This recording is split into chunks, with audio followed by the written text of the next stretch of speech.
What you're about to see isn't just news, it's history in the making. President Trump has just launched what might be the most aggressive executive action plan in modern presidential history.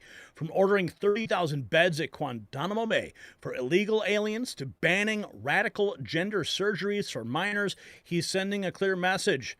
The days of left-wing social engineering are over. But here's what the mainstream media won't tell you. This is only the beginning.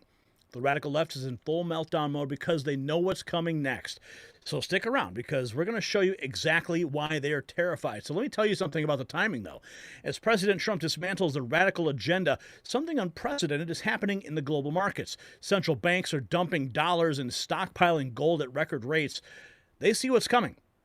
Look at China's recent gold buying spree. They're not reporting the real numbers because they don't want you to know. But you can protect yourself. Noble Gold Investments, they understand that gold isn't just a commodity, it's freedom from government overreach. So visit nextnewsgold.com, and with a qualified account, you can receive 10 1-ounce silver American Eagle coins. That's nextnewsgold.com. It is linked down in the description. History made today. President Trump addressing the world.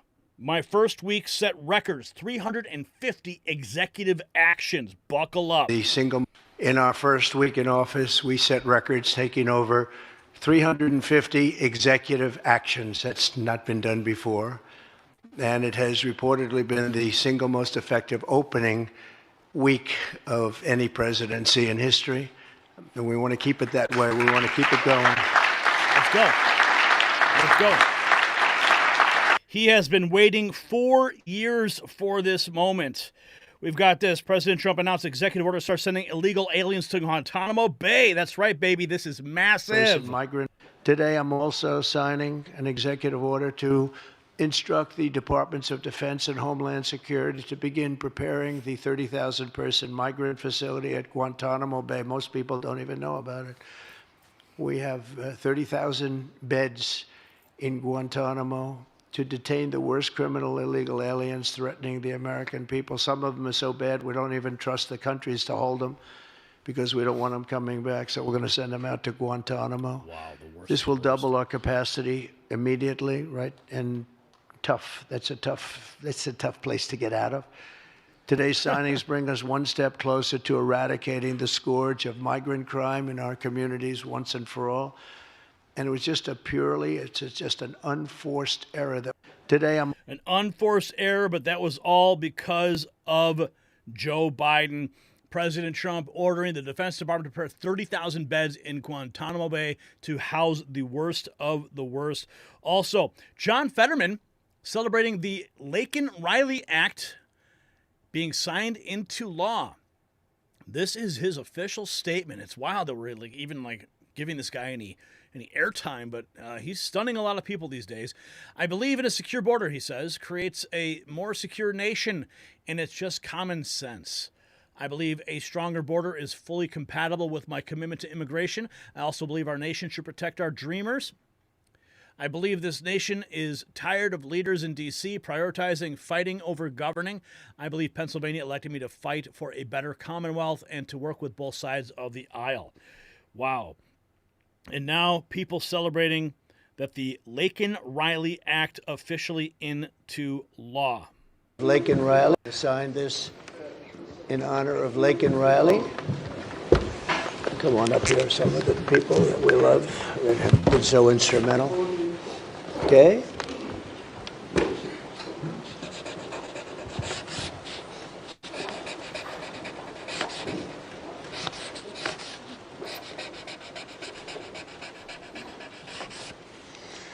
Okay.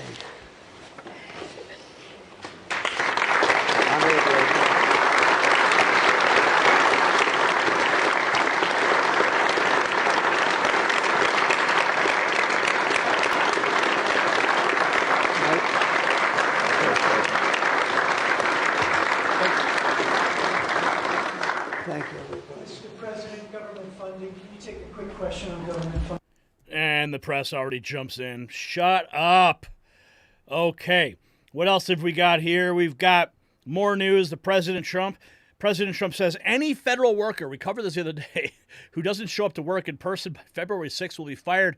As you know, They sent out a memo to all federal workers, and they said, hey, you know what? Just reply to this email saying resign, and you will get 8 months severance pay, a nice little package. Bye-bye. A little golden parachute for all those people. It would save $100 billion, apparently, if all these people would just resign, right? Well, apparently, the fact that they sent this email to every single person in government has got a lot of people up in arms. That's right. There's lawsuits now being filed. They're triggered inside Washington because the president can email everybody in the executive branch. Can you believe that? Yeah. Oh, he should go through the proper channels. No, he doesn't have to go to the proper channels. He's the president of the frickin' United States. Let's listen. That we have informed the federal workforce, which they've looked to do for many years, that if they're working for the federal government, they must show up to the office on time and on schedule. We don't want them.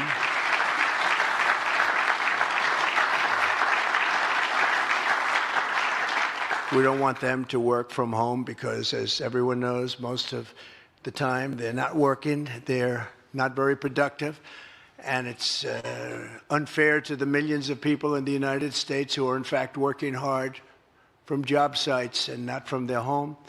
As federal employees, they must meet a high standard. They're representing our government. They're representing our country.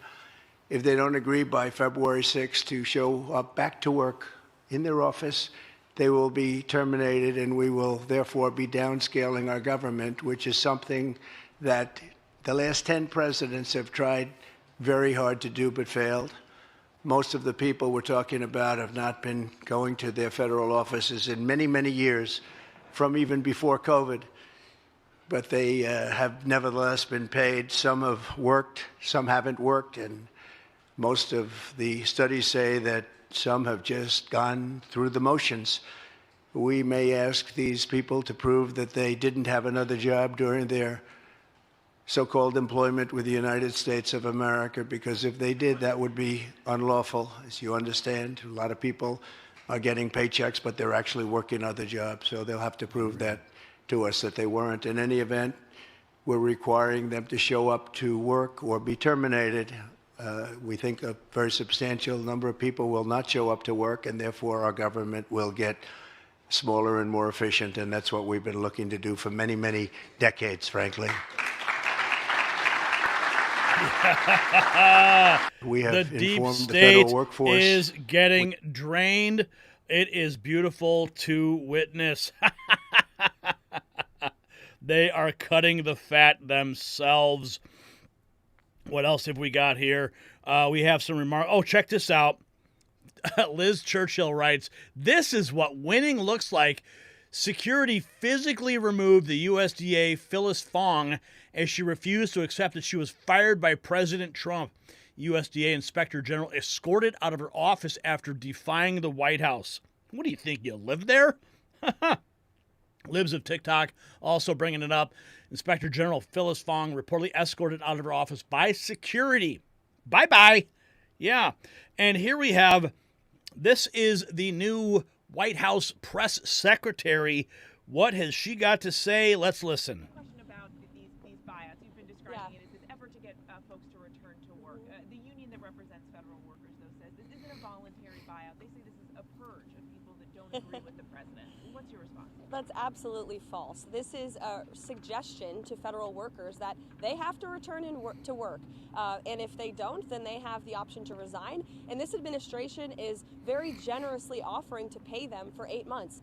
6% of the federal workforce in the city actually shows up to work. That's unacceptable. We're all here at work at the office.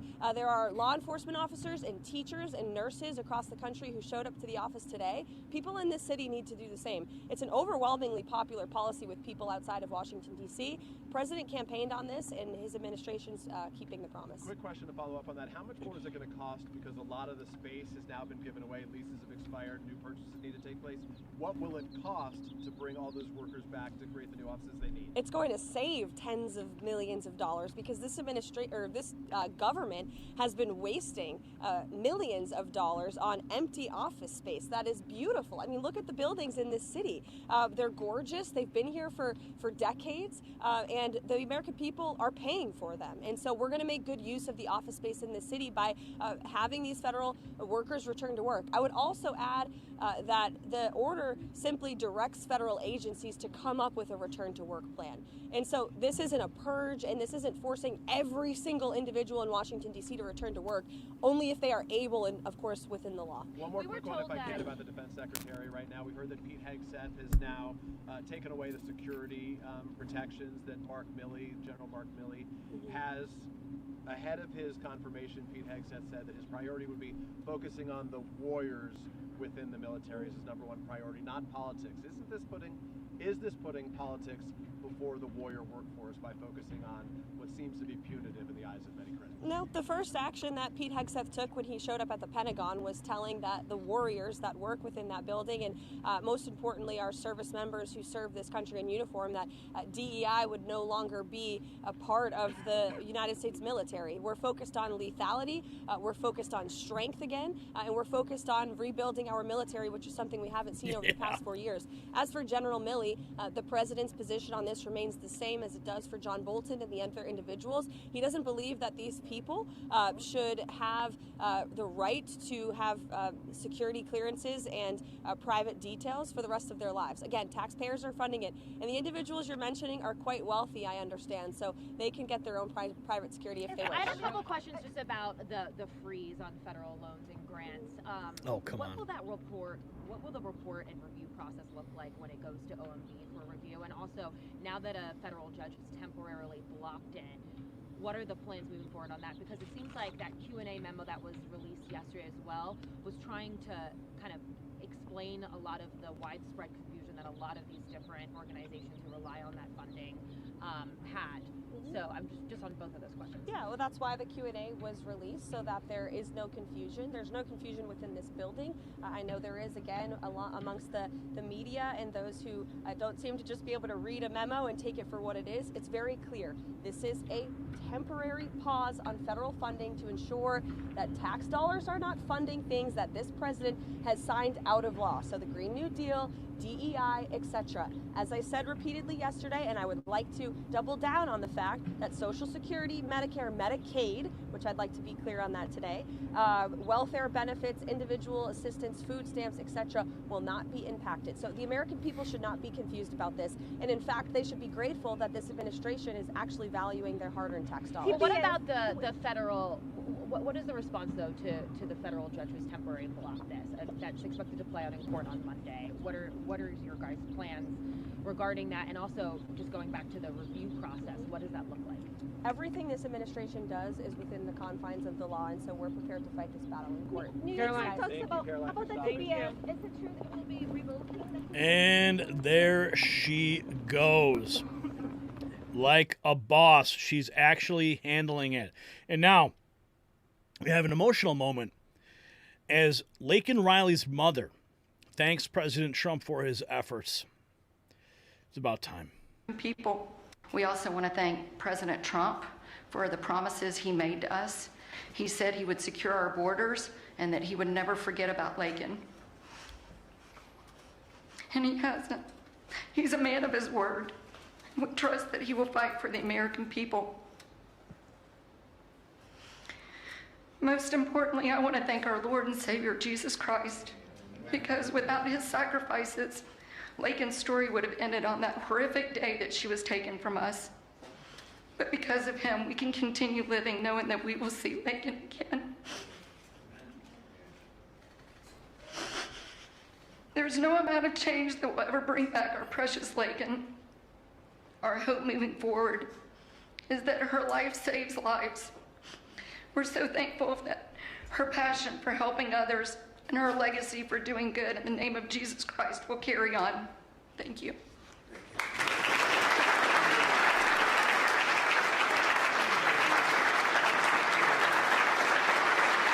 Amen. Amen. Oh, man. Her life is not in vain. Laken Riley Act is officially in the Registry of Law. Oh, my goodness. Jeff Younger President Trump saved my son.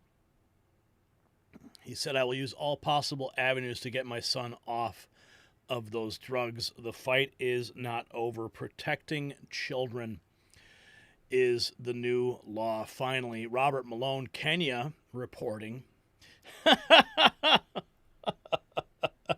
Oh, you see, Kenya wants to exit the World Health Organization. I wonder what the World Health Organization caused them to do in Kenya. Let's take a look. Campaign to creating things that can destroy the sovereignty of Africa.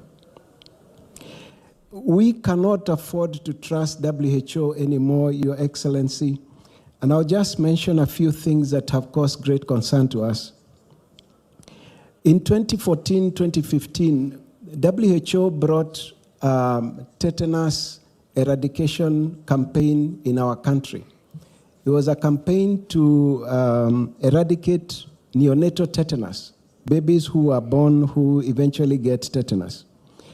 And the vaccine that was used is a different type of a tetanus vaccine that is a fertility regulating vaccine, where they take tetanus and combine it with a hormone called human chorionic gonadotropin that supports pregnancy. And when you inject a woman with that vaccine, she produces antibodies against that hormone and therefore is rendered sterile. So they don't like what the World Health Organization brought over there. They don't trust him anymore. Oh, man, this is beautiful. So many people following suit. Peter Sweden, the World Health Organization, is now freezing hiring amidst an increasing acute financial situation after Trump pulled the USA out of the organization. Raise your hand if you agree this is good news. Also, we got this from Thomas Massey. If you could snap your fingers and get us out of NATO today, would you? Senator Mike Lee, Republican of Utah, asked to post on X, and Massey said, you betcha. Get out of NATO. Charlie Kirk, they call Tulsi Gabbard a Russian asset just like they did Trump. They say she's an Assad sympathizer. She's not. They say she's unqualified. She is. They say she's soft on Iran, and she shares Trump's view. I debunk the smears one by one. Stop the nonsense and confirm Tulsi Gabbard. We've got this from Elon Musk 11 hours ago. He's quote tweeting Donald Trump Jr. Every attack on Tulsi Gabbard is a smear concocted by those desperate to prevent the change voters demanded in November. And he says, Elon Musk says, absolutely. Elon Musk, one of the biggest voices in this administration now. Charlie Kirk, stop the nonsense, confirm Tulsi Gabbard. Also, this is good news. This is from the press conference at the briefing room yesterday, but this is absolutely critical and great news about Catholic charities and their funding getting stripped.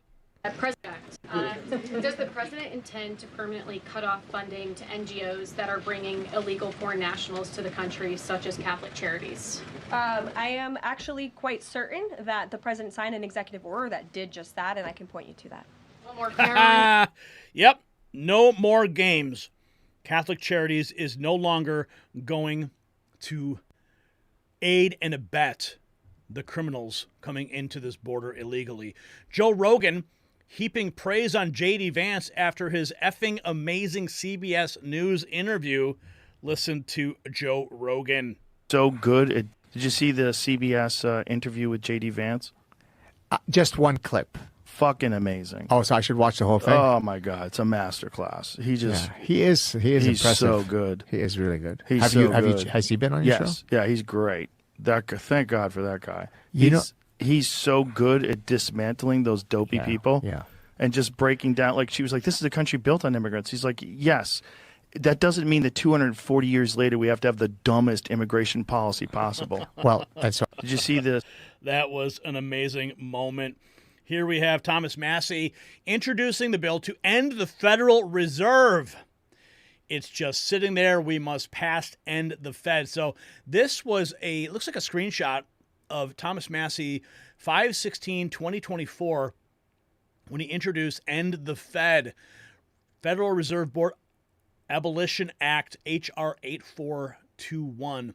Americans would be better off if the Federal Reserve did not exist. The Fed devalues our currency by monetizing the debt, causing inflation. And there it is. There's the picture of the bill. So we know that the IRS is potentially going to go away. Also, the External Revenue Service coming into play. Well, why not just end the Fed at the same time? We've got this NPR, left NPR reporting the astronauts aren't stranded to frame both Trump and Elon as liars. Right NPR reporting from September on the astronauts' new February return date, characterizing the astronauts as stranded. Oh, isn't that interesting how a narrative can change from NPR? This is what they're talking about. Trump asked SpaceX to get 2 stranded ISS astronauts. They're not stranded. Okay, yeah, they are stranded, thanks to Boeing. And then we have this, the stranded pair. You see? Yes, how much the narrative changes. Here is the Kenyan president laughing at countries that are upset over Trump's statement that he will no longer provide unlimited funding to foreign governments. Yeah. Why are you crying? People the other day crying, oh, I don't know, Trump has removed money. He said he's not giving us any more money. Watu wanalia. Why are you crying? It's not your government, it's not your country.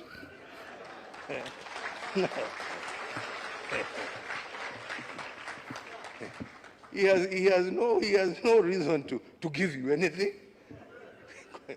I mean, hey, you don't pay taxes in America. He's appealing to his people. Shauri yenu bana. This is a wake-up call for you to say, okay, what are we going to do to help ourselves?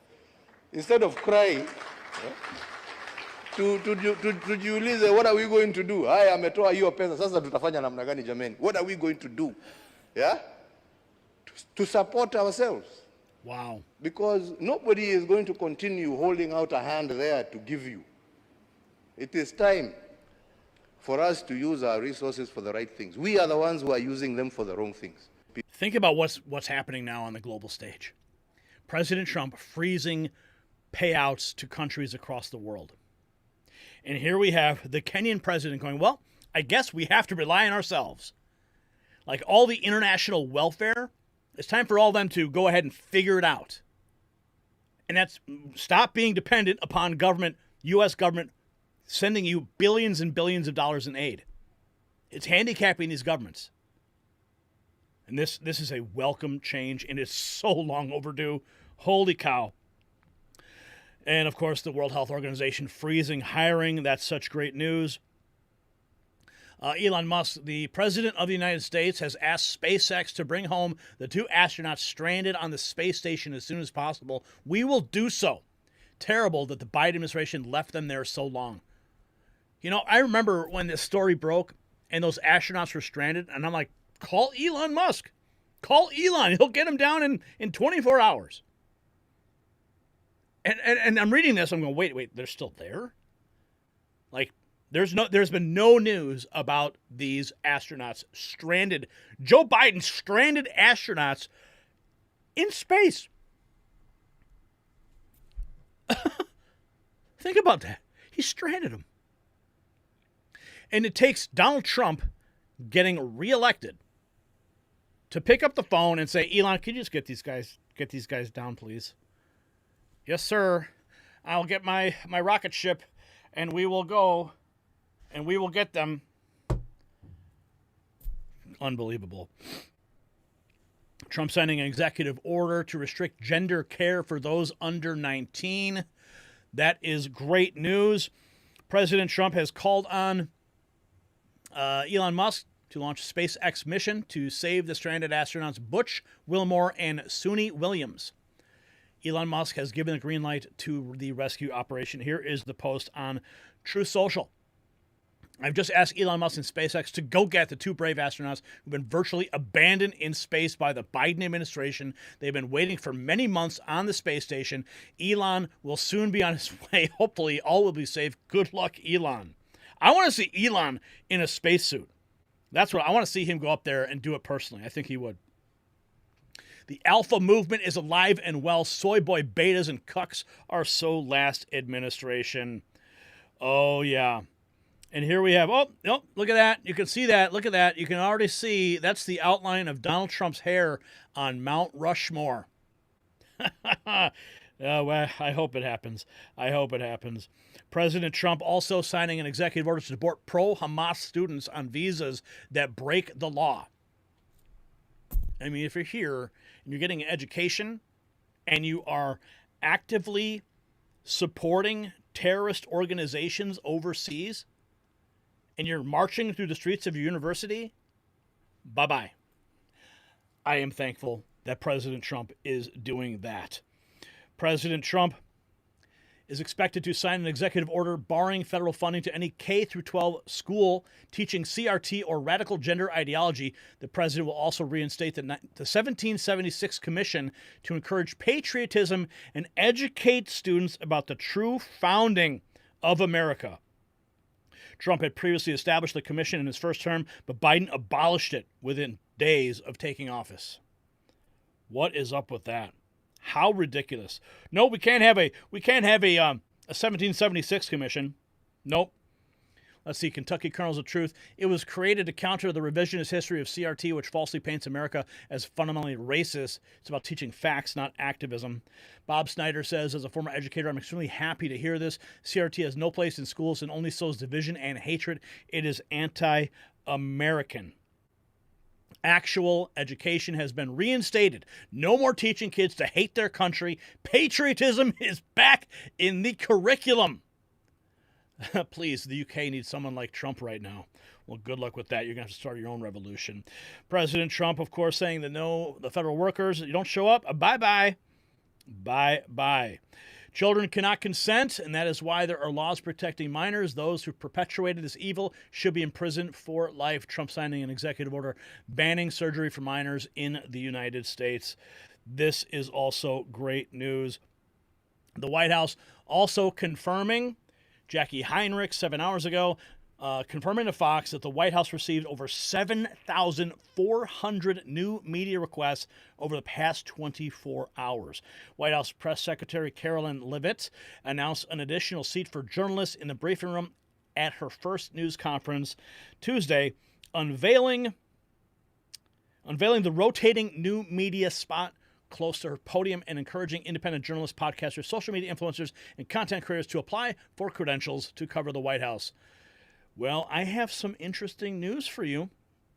Yeah, I filled out the form and also sent an email from a contact that we have at the White House who is in the communications department there. Sent an email directly to that. I mean, we bypassed the whole online web form thing. Sent an email direct, got an immediate response, and they sent me a form to fill out the form. I filled it out. Immediately, I get a response back. I mean, this person was on the ball. Normally, you think you got to wait days and days for a government response. Well, this was, boom, it was fast. I was actually quite surprised. Get an email back saying thank you. And if this is your first time filling out this form, you need to be here in person on a specific date. And I said, okay, well, tell me more about that. Here's the form returned. They sent me another form that I had to fill out so that I could get access to the press entrance of the White House. Friends, when I got these emails, man, I literally broke down in tears because just envisioning that moment of walking through the White House press entrance onto those hallowed grounds after 20 plus years of fighting in the trenches. And finally, I will be going there to do the work that needs to be done to get my White House hard pass. And I'm so honored to be able to tell you guys that today for the first time. So I'm going to be going to the White House in a couple of weeks.